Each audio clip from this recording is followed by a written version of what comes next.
Did you know that St. Luke's University Health Network, based in the Lehigh Valley, Pennsylvania, has been recognized by the U.S. government as the highest performing health system in the United States for quality? You heard right. St. Luke's #1 recognition affirms our status as the top leader among the most respected healthcare providers in the nation, including Houston Methodist and the Mayo Clinic. To state it simply, if you want to receive the best care when you go to a hospital, come to St. Luke's. Feisty, fearless, and fair.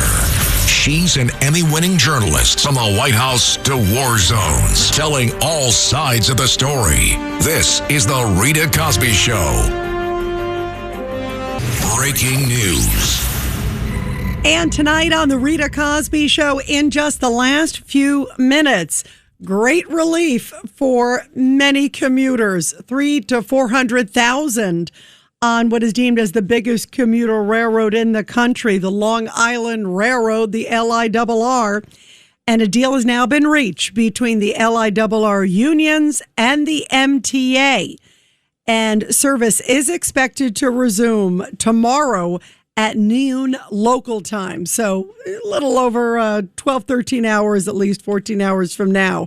But at least it sounds like things are back up and running. We're not getting details on how they came to this agreement because we know that the unions wanted 3%, 4%, and then 5% raise for future years. Did they get it? We don't know. All we know is that a deal has been reached, that all sides say, okay, it looks good. They still have to have union membership ratify it to make it official. And the big question is, where is the money coming from, too, if indeed they are getting a raise? A lot of those people there work very, very hard on the railroad. I'm all for people getting raises, especially when they work hard and do a good job. But the question is, where is the money coming from? Governor Kathy Hochul was asked about that. She did say no new taxes or no increases for fares. So that's good news. But then the big question is, where is the money coming from? And then a reporter said, is it coming from the New York State budget, which is still sort of in limbo? And she said no. So where is the money coming from? That is the big question. But here is Governor Kathy Hochul breaking the news about the deal being reached just a few minutes ago.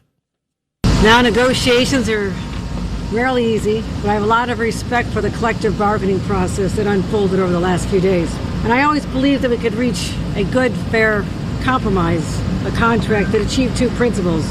Number one, protecting affordability for Long Islanders and commuters while giving fair wages to the employees. And by working and negotiating together, we have reached that kind of deal. Now, this contract will ensure that 3,500 Long Island Railroad employees will be paid fairly for their labor. I want them to know that I deeply value and respect the hard work they do. They're out there every single day making sure the job gets done. Their work is critical for the entire region, and they deserve a fair wage. I also would not accept a deal that would compromise affordability for Long Islanders. At a time when everything is going up, we all know the story, and that's why we stood firm for a deal that would not require any additional fare increases or tax increases. Period. Full stop. Got it done. Now, the Long Island service will resume tomorrow at noon, with the full service time expected in time for the evening rush hour, and yes, in time for the Knicks game. And finally, I want to thank so many people. I want to thank New Yorkers, Long Islanders particularly, who made all the accommodations, who had to work from home, who sacrificed, who had to put up with inconveniences. We are so grateful for their patience and understanding, and for those who helped us weather the storm over the last few days. To their employers who made the accommodations, helped get this done, the elected officials who helped get the word out. And I also want to say the MTA negotiating team, led by Jan Oliver, did an exceptional job. I want to thank every single one of them. And also the preparations that I came down to see over many days, going to the command centers and talking to the people that were deciding how many shuttle buses, how many workers need to be out there greeting people. The job was done like a military operation, and I was very impressed with that, Janice. I want to thank you and your entire team for anticipating the worst and preparing all of our commuters for a better experience than they would have had otherwise. I also want to thank our labor leaders who fought hard for a And there she is thanking lots of folks. But again, we don't know where's the money coming from. The great news is it looks like a deal has been struck, and the Long Island Railroad, the biggest commuter railway in the country. So this is an enormous detail. It was going on for about 3 days. It's going to continue till about noon tomorrow, and obviously take a little while for things to get back up. And this comes, of course, as there's so many different big basketball games and other games that are taking place. So people were just panicking. How am I going to get here? How am I going to get there? You really realize, especially in a big city like New York, when a strike like this happens, and it hasn't happened in a long, long time. So when we get the specifics on the deal, we'll bring it to you. But again, good news for commuters. And meantime, the shouting continues against Zoran Mamdani. Listen to this group of protesters who were chanting about him and against him in Brighton Beach. Stop! Mamdani! Stop! Mamdani! Stop! Mamdani! Stop! Mamdani! Stop! Mamdani! Stop! Mamdani! Stop! Mamdani! Stop! Mamdani! They gotta mix it up a little bit. Don't you think they should do one chant and then rotate and bring in another one just for variety? You hear the line, you got it, but maybe now after 5 more seconds, you got to mix it up a little bit. That's just my advice to the protesters out there. But meantime, Zoran Mamdani, the mayor of New York, he is now doing an event today. He's doing it could be going on as we speak. It started a few hours ago. It is honoring Jewish American Heritage Month.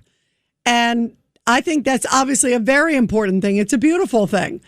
But doesn't escape me that he's out there honoring Jewish Heritage Month. I'd like to see who showed up for this event, because he can't even show up for the Jewish parade. Remember, the Israel Day parade is taking place soon, and he's going to become the first mayor in New York history that isn't going to march because he doesn't think it's important, obviously. And he's been bashing Israel tooth and nail. Every time he's had a chance, he's bashing Israel. Even the other day when everything happened with the protesters outside the Park East Synagogue, somehow he still found it in his heart to right afterwards say, well, the protesters have a First Amendment right. And then he started bashing Israel and saying, oh, that's not anti-Semitic.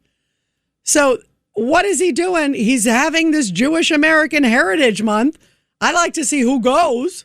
I mean, I'm sorry. Would you go to an event like that? I wouldn't go to an event like that. I'd say, is that a joke? I hate to say that, but boy, he has been so dismal with the Jewish people. He did put out a statement. To his credit, I will give him this. When after it happened with that arrest that took place recently, remember, where the guy was plotting through Iran and through Hezbollah, that proxy group, he was planning this mass attack. It was a whole group of them that were planning these big attacks in New York synagogues, in LA, and also in Phoenix. So there were a whole bunch of these things that were taking place. It was a serious threat, and it was announced by the U.S. Attorney's Office in New York. Very big, very public. So I'm glad at least he found it in his heart then to at least be able to announce and make a statement condemning it. He said, let me be clear, anti-Semitism, violent extremism, and terrorism have no place in our city. This kind of hate is despicable. I'm thankful this alleged attack was stopped before any New Yorkers were hurt. So that's good. I'm glad he said that. But he should be saying that every time. He seems to think these protests where they're shouting and screaming these vile things and even trying to block the entrances of synagogues, that's okay, that's free speech. Remember, he's blocking the buffer zones between protesters and places of worship. He's blocking the buffer zones between protesters and schools because he thinks that's all great. Come one, come all. Even if they scare Jewish students, even if there's swastikas that are hanging from the NYU flag. But here is Zoran Mamdani just a little bit ago at Jewish American Heritage Month.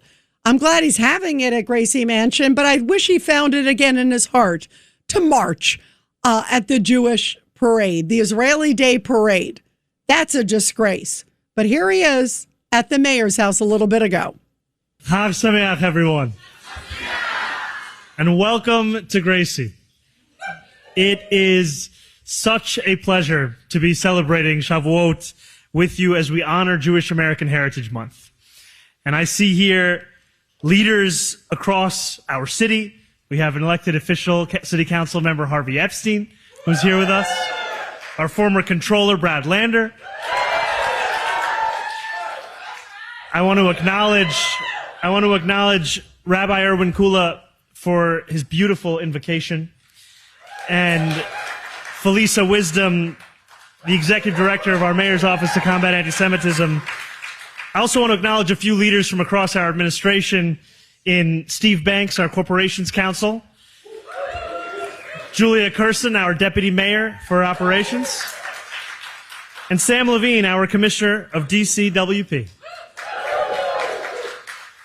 And I will also just say that before I was the mayor of New York City, I was the president of my middle school. I see my vice president here as well. Evan Smith, it's a pleasure to see you here. I told you we would make it. It was going to take a long time.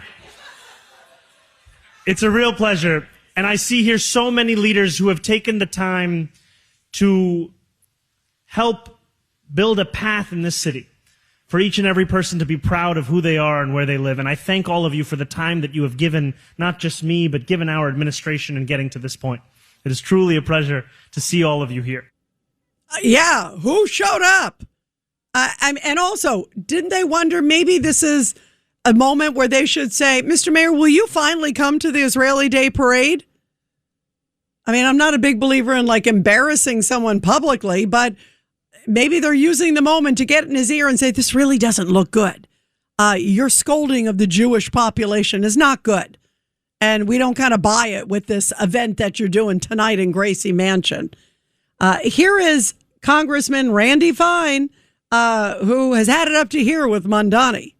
Well, it's crazy. I mean, look, we have a huge problem in this country where we've allowed tens of millions of the wrong people in. I mean, frankly, there's all of the illegal immigrants. That goes without saying. But even on the legal immigrant side, you look at people like Zoran Mamdani, who hate this country, who we allowed in legally and frankly gave citizenship to. I believe we not only need our border sealed, we not only need to deport every single illegal immigrant, but we need to denaturalize and throw out a lot of people, and we need to stop letting more in. So this is important, and I'm all in for it. 1,000%.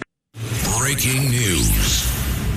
And just a little bit ago, President Trump officially commented on what's being reported out there that President Trump says he delayed an attack that was planned for tomorrow, a pounding that was going to take place against Iran because they have not come to the table.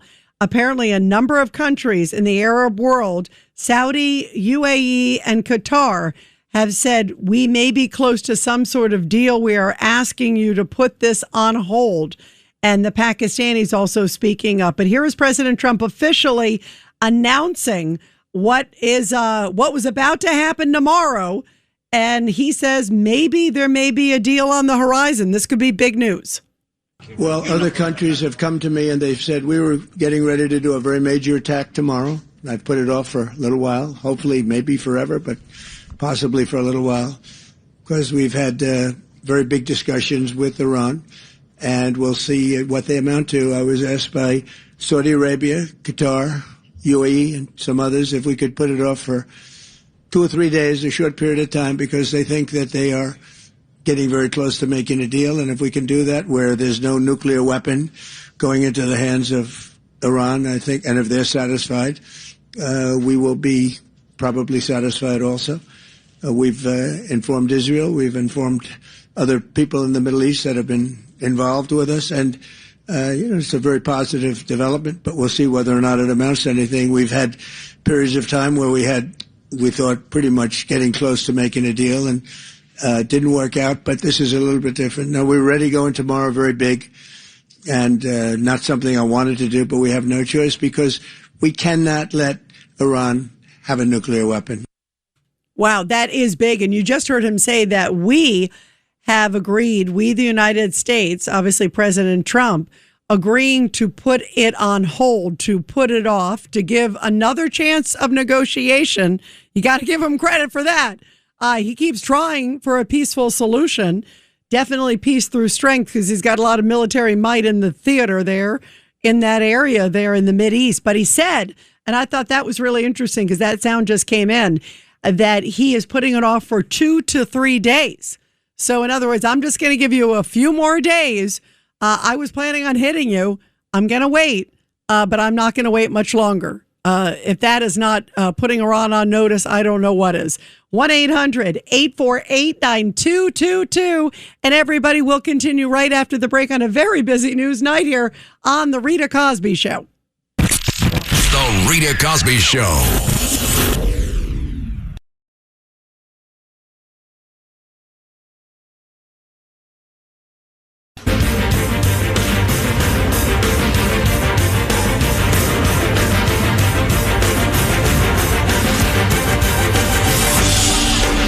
It's the Rita Cosby Show.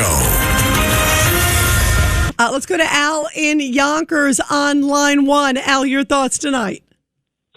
Yeah, Rita, I was glad to see that they came to an agreement. The executive committee of the MTA and the union representatives from the Long Island Railroad. Yeah, by the way, they both seemed happy, which was a good sign when I was watching it. I mean, they both seemed like they got a little bit of what they both wanted, which hopefully that's a good thing. Hopefully it's a good thing for commuters, and I want the hardworking people to get taken care of. I want to know where's it coming from?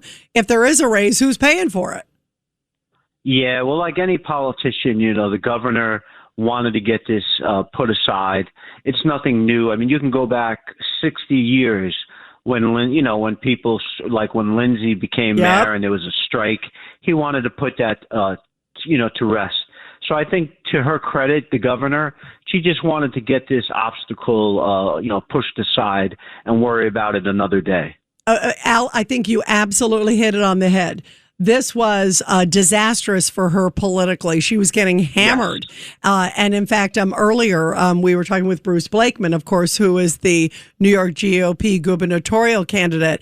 And Bruce was saying, obviously, he was blasting her, saying, she should have been there in the negotiating room. And one thing that's so interesting, Al, is to find out tonight. Again, the devil's in the detail, which is maybe why she didn't want to give the details tonight.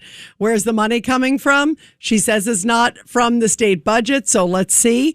But the good news is she did say it won't be an increase for travelers. There will be no fare increase. The one thing I kept laughing, Al, because boy, is it all about politics, like you said, or at least a lot, because every other word was the affordability. And I want to thank this one for the affordability. Like somebody said, make sure it's an election year. You thank, and keep using the word affordability as opposed to, hey, we got a deal.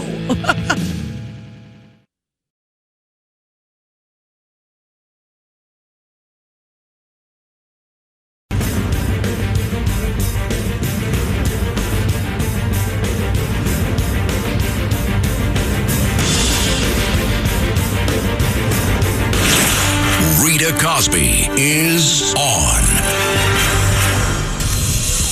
The Rita Cosby Show presents Back the Blue.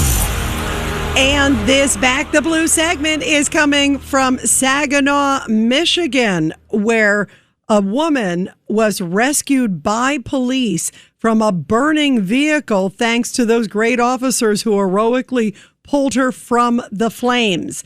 Now, the incident happened just after 8:30 p.m. The vehicle was driven by a 24-year-old woman who struck a tree. She crashed into a parked car. The vehicle rolled on its side and then immediately caught on fire. Now, once on the scene, the officers ran up. They saw that the flames were engulfing the vehicle due to the heavy force of the impact, and that the woman the vehicle had rolled over onto its side, and the car doors were completely inoperable. What a scary situation. The driver of the vehicle was trapped inside, and she was unable to escape from the inferno. So the officers quickly ran up. They broke through the windows, and they pulled the woman to safety. Firefighters then soon arrived on the scene and put out the flames.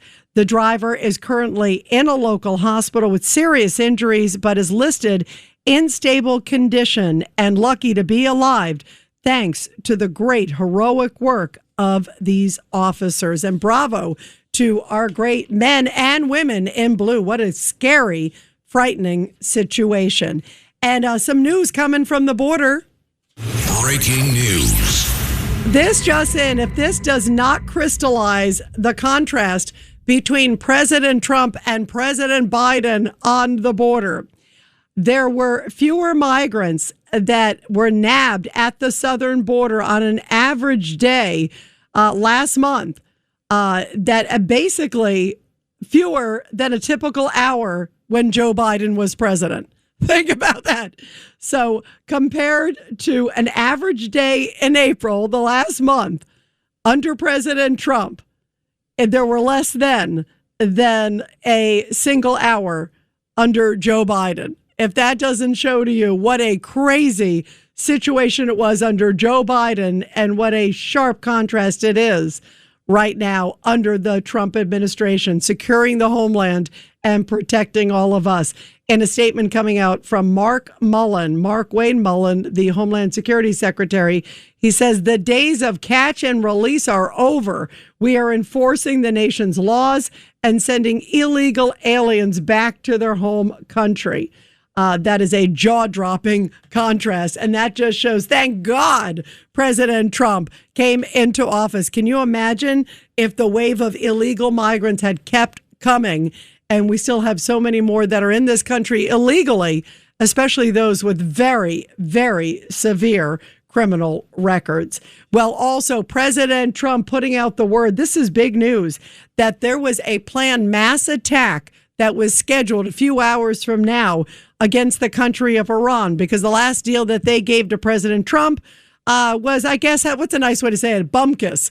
There was basically nothing in there, especially nothing tied to nuclear. And that's the whole deal. President Trump says they can't have a nuclear weapon. Even China, he says, said the same thing. Iran can't have a nuclear weapon. There was nothing in there tied to the nuclear weapon. So President Trump, who does not mince words, was ready to do a major, major attack on the country of Iran, on their infrastructure. I say bravo, because guess what? I think they're just delay. But maybe there's a silver lining. I want to play this again because President Trump just saying a little bit ago that it looks like at least the Arab countries have asked him, and these are allies of ours, of course, the UAE, Qatar, and Saudi Arabia said, wait, we may be close to some sort of deal with Iran because, of course, Iran's been hitting all of them, too. And in fact, really scary situation over the weekend. Iran apparently fired on a nuclear power plant in the UAE. So if that doesn't scare the heck out of you, I don't know what does. And apparently it came pretty close. There was a fire very close nearby. Obviously, they said this cannot happen. Everybody was wondering, is UAE going to sort of join the fight? They did do some strikes within Iran prior to all of this when the first wave happened, and they were taking so much incoming from their Arab neighbor.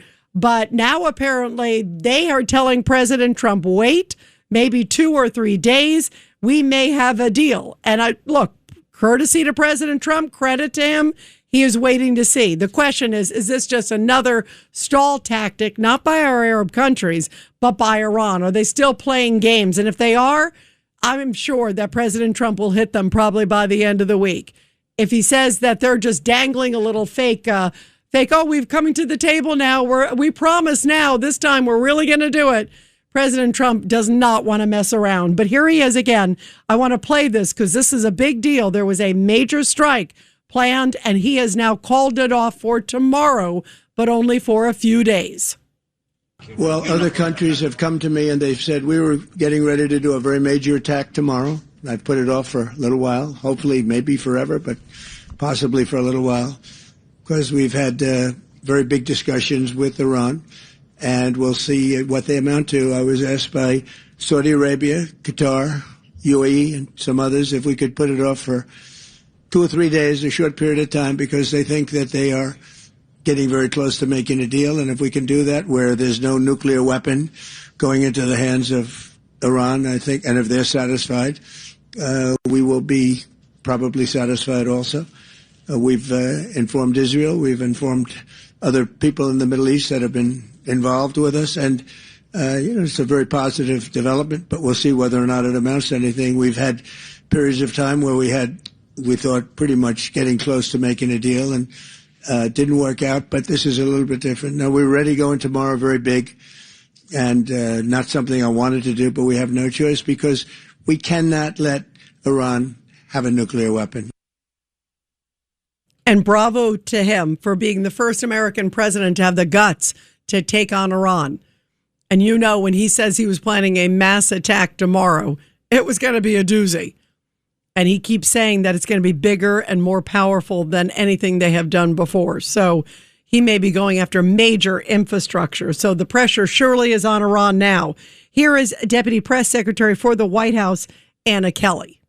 Nothing's changed. The president, as he said time and time again, is extremely serious. Iran, a country that for 47 years has chanted death to America, has threatened our troops overseas, can never possess a nuclear weapon. And I think his Truth Post reinforces just how serious he is, because Iran has a number of problems on their hands because President Trump holds all the cards. They have been absolutely decimated militarily. They're now being strangled economically by Operation Economic Fury. And now they're more isolated than ever before. Look at some of those individual countries that are mentioned in that Truth Post. These are countries that tragically were brought into this conflict by no fault of their own and attacked by this rogue Iranian regime, and they are fed up with what is happening.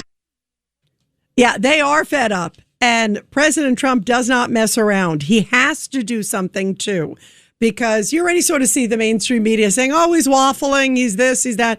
They don't, and it doesn't matter what he does. If he goes in and levels it, they'll say, oh, he's terrible. That how mean of him to do that to that beautiful, sweet regime of Iran.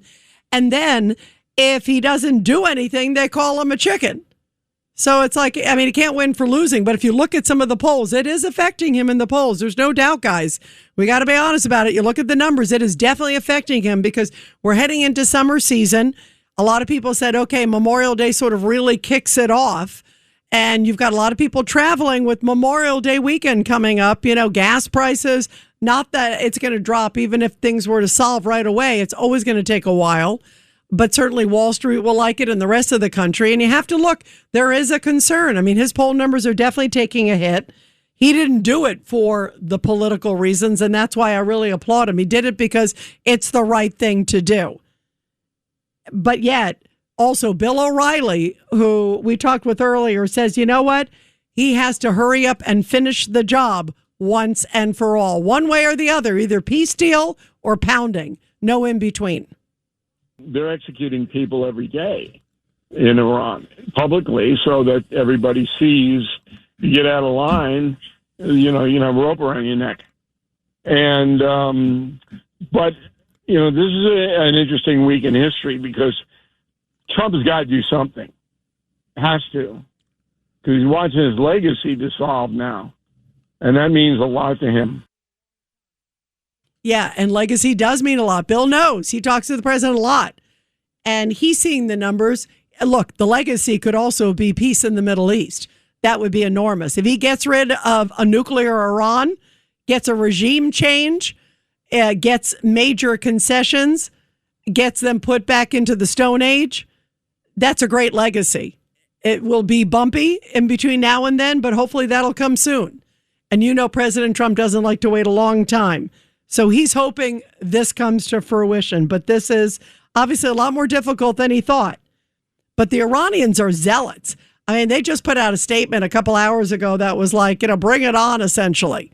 I mean, these people are complete zealots. A normal person would have said, I surrender. But I personally think it's going to start the pounding. You got to start the pounding. I just don't believe these people. Even if they say they're going to do a deal, they're going to break it in a little bit.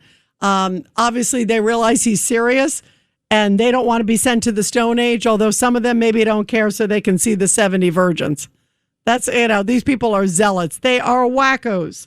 And meantime, Bill O'Reilly also spoke about Zoran Mamdani, and he also talked about anti-Semitism in New York, which sadly is on the rise. Take a listen. The thing that bothers me is if you go out on the street and you ask New York City school children about Israel, they don't know anything about it. I mean, they don't know. I mean, I wrote a book called Killing the SS, and you had 6 million Jews murdered by the Nazis, but you had another 5-6 million Jews who had nowhere to go. Nowhere to go. No hometown. Everything was obliterated. Well, where do you expect them to go? All right, and they were still being terrorized by Eastern Europeans. That didn't go away, even though the Nazis were defeated. Nobody really wanted the Jews, including FDR. And so what are they supposed to do?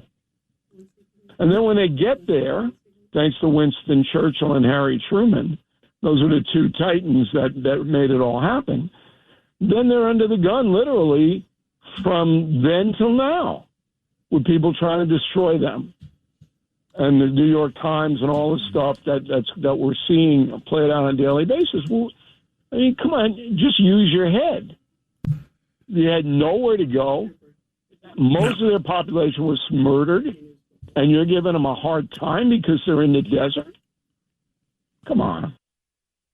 Yeah, the anti-Semitism is rampant. And I contend that this mayor, the fact he's holding a Heritage Month, I'm glad, but he should also be at the parade, and he should be condemning these vile protests too.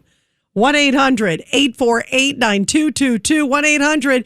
1-800-848-9222. Let's go to Charlie in Cherry Hill. Charlie, go ahead. I wanted to talk to Rita about the Brighton Beach protest, how they were saying, our side was saying, just stop Mamdani, and they're repeating themselves. Yeah, go ahead. Go ahead. Go ahead. Yeah, because they need to mix it up. It was a little like pedestrian, Charlie. They do. I want to be honest with you, Rita. I got to be totally honest with you. Our side of the ledger isn't good at chanting, and I figured a much better protest chant would be, hey, hey, ho, ho, Zoran the moron has to go. Something that rhymes, something that's catchy, like, hey, hey, ho, ho, Zoran the moron has got to go. Something you can remember, something you can easily chant. That's catchy. By the way, that's catchy. Wait, let's see what else you got. That's catchy. Yeah, the other side, the other side, they're just horrible. They're horrible people, but they're better at chants than we are. They come up with more better chants than we do. We got to do a better job of. Yeah, we've got to kick up a notch our chants. Yeah, they need to, Charlie. They need to go to chant school, and like you could lead the chants, Charlie. You got good pacing. You got the good delivery. So I agree with you, Charlie. I think you are in the right path. And keep me posted. But I hope they're listening, because you're right. They need to organize better too. That's the other thing. Although you could clearly tell, it looks like on the Democratic side, I still wonder who's paying them all, because they all show up a lot of times to the same sign. It's like, here's the chant you're going to read at this protest, all of us simultaneously, coincidentally, across the country. So we got to get to the bottom of that one too. Charlie, thank you very much. You're awesome. Let's go to Susan in upstate New York. Line 3. Go ahead, Susan. Okay, yeah, you were saying like that stop Mamdani, that, just a little too repetitive. So I'm going to give him a little help. Stop Mamdani, he's a commie, needs to get his mama from Uganda. Take your wifey with you too, because she's a hater too. Yeah, stop Mamdani, he's a commie, needs to get his mama in Uganda. Take your wifey with you too, because she's a hater too. Wow, Susan, you got some fire in there too in your delivery. Susan, all I got to say is it's going to be a long few years. And we'll see. There's been some new polls that have shown the gap is tightening between Bruce Blakeman and Governor Hochul. Because that's really the only way that there could ever be a change, is if, say, Bruce Blakeman comes in and says, okay, well, Mamdani's not cutting it. He's not up to speed. You've sort of find a reason. If there is one, and then he could potentially remove him. But boy, the fact that he's not going, Susan, really quick, what did you make of the fact he's hosting this Jewish Heritage Month event tonight at Gracie Mansion? I thought it was a typo when I first saw that it was going on. What do you think? I think this is just opening up opportunities for Blakeman. And let me tell you, I'm in upstate New York, And, we're all getting active up here to get the truth out, because these people, with all of the things that Blakeman is saying about how electricity costs, everything, the disaster of Hochul. And Susan, I want to know too, also, where is the money coming from with this LIRR strike now resolved? That's the big news that just happened. And she was asked by reporters, hey, where's it coming from? Because she said no new taxes, no fare increases. So then who gave the Hail Mary? I'm glad it's solved for everybody's sake. But it was obviously hurting her politically too. So you have to wonder, where's the money coming from? And we'll probably get the devil in the details soon. Susan, thank you very much. 1-800-848-9222. And everybody, what did you think of the Stop Mamdani? He's a commie. That's what Susan says. We'll be right back. It's the Rita Cosby Show.